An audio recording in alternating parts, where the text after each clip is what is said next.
বাংলাদেশ বনাম শ্রীলঙ্কার ৩ ম্যাচের ওয়ানডে সিরিজে প্রথম ২ ম্যাচে একটিতে শ্রীলঙ্কা আর অন্যটিতে বাংলাদেশ জয়ের দেখা পেয়েছে। আর এই সিরিজের শেষ এবং তৃতীয় ওয়ানডে ম্যাচে ফলাফল আসবে, কে হবে সিরিজ চ্যাম্পিয়ন, টাইগার নাকি সিংহ। আর এই সিরিজ জয়ের লক্ষ্যে আগামী ৮ই জুলাই পাল্লেকের স্টেডিয়ামে দুপুর ৩টায় মাঠে নামবে এই দুই দল। কিন্তু দর্শক, এইবার কথা হচ্ছে বাংলাদেশ কি পারবে শ্রীলঙ্কাকে হারিয়ে সিরিজ জয় করতে, নাকি শ্রীলঙ্কায় সিরিজটা জয় করে ফেলবে? দেখুন, এই বিষয়ে আসতে হলে বলতে হয় প্রথমতেই বাংলাদেশ এবং শ্রীলঙ্কা এই দুই দলেই সমান সমান পারফরমেন্স করে। আপনি বলতে পারবেন না যে বাংলাদেশ খারাপ খেলে শ্রীলঙ্কা ভালো খেলে এবং বাংলাদেশ ভালো খেলে শ্রীলঙ্কা তার চেয়ে খারাপ খেলে, এটা কখনোই বলা যাবে না।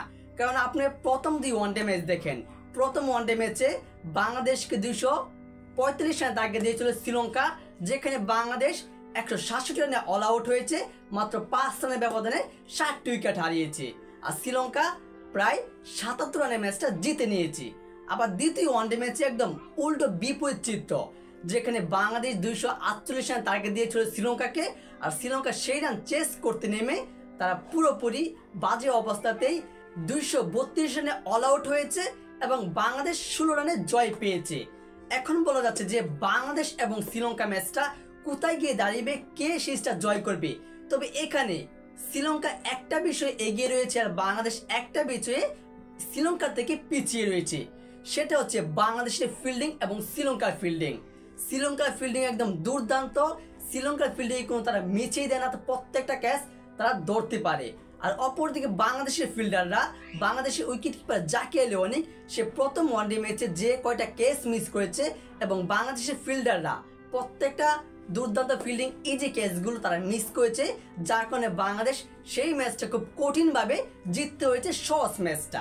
আর শ্রীলঙ্কার দিকে এটা একদম এই ক্ষেত্রে পড়েই না। শ্রীলঙ্কার ফিল্ডাররা দুর্দান্তভাবে ফিল্ডিং করতে পারে এবং তারা ম্যাচের মোমেন্টাম ধরতে পারে, কিন্তু বাংলাদেশের ফিল্ডার এটা সেটা ঠিকঠাক করতে পারে না। যাই হোক, আমি বলতে চাই যে বাংলাদেশের জন্য দোয়া এবং শুভকামনা রইল, বাংলাদেশ যাতে সেটা জয় করতে পারে। বাংলাদেশ একের পর এক হেরেছে, এবার একটা ওয়ানডেতে জয় পেয়েছে, এবার আশা রাখি যে বাংলাদেশ এই সিরিজটা জয় করতে পারবে। শ্রীলঙ্কাও ভালো খেলবে, কিন্তু বাংলাদেশকে শ্রীলঙ্কার থেকে ভালো খেলতে হবে এবং ম্যাচটা জয় করতে হবে। দর্শক, আপনারা কিন্তু ঠিকঠাক সুন্দরভাবে খেলাটা দেখবেন এবং আশা প্রত্যাশা রাখবেন, দোয়া করবেন যাতে বাংলাদেশের প্রত্যেকটা ক্রিকেটার পারফরমেন্স করতে পারে এবং বাংলাদেশ দুর্দান্তভাবে জয় করতে পারে, সিরিজটা জয়লাভ করতে পারে।